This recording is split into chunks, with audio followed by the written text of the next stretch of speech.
Effectivement, ce qui s'est passé, c'est que les agents de garde ont vu de la fumée dans les bâtiments du sous-sol, dans les caves. Et ils ont pensé que c'était la banque peut-être qui brûlait parce qu'il y a le nouveau système d'alerte. Il y a les alarmes qui chaque fois qu'ils détectent la fumée qui commence à sonner fort. Alors ces agents ont pensé que c'était la banque qui s'embrasait alors qu'il n'y avait pas vraiment de fait. Et ce qui se passait, c'est qu'il y avait eu des destructions ou brûlures d'objets oubliés. Et comme vous venez de le dire, c'est l'activité d'obtenir de la banque. Et peut-être qu'il y aurait de la fumée qui est passée à côté dans les conduits des cheminées.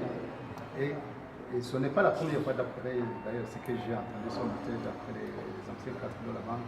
Chaque fois qu'il y a eu de la brûlure des billets, des fois il y a eu de la fumée dans la banque. Donc ces cadres, ces nouveaux agents qui étaient de garde n'étaient pas habitués en fait à ce phénomène.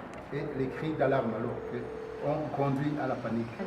Pas de documents, pas de billets qui auraient été détruits, sauf ces billets-là qu'on avait mis dans le système, dans l'incinérateur.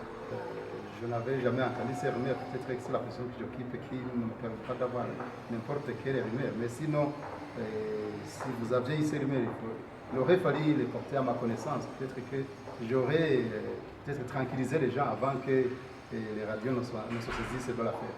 Mais sinon, il n'y avait pas vraiment de choses dans l'arme. Non, il n'y a pas de voleurs qui puissent exister. On sait que les voleurs peut-être ont des moyens sophistiqués, mais sinon, le système qui est en place pour la destruction de ces billets est suffisamment surveillé de manière qu'il ne peut pas y avoir de vol. D'ailleurs, tous ces billets sont troués dès qu'ils sont sortis de la circulation avant de les brûler. Donc, il n'y a pas moyen de faire circuler ces billets qui sont troués presque partout. Les alarmes sont là justement pour alerter les gens. Donc, s'il y a des alarmes, on doit essayer de voir ce qui se passe.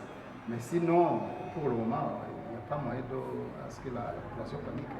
Parce que ça a été des cris d'alarme, des informations diffusées par des radios, mais qu'il n'y avait pas vraiment de choses d'alarmant.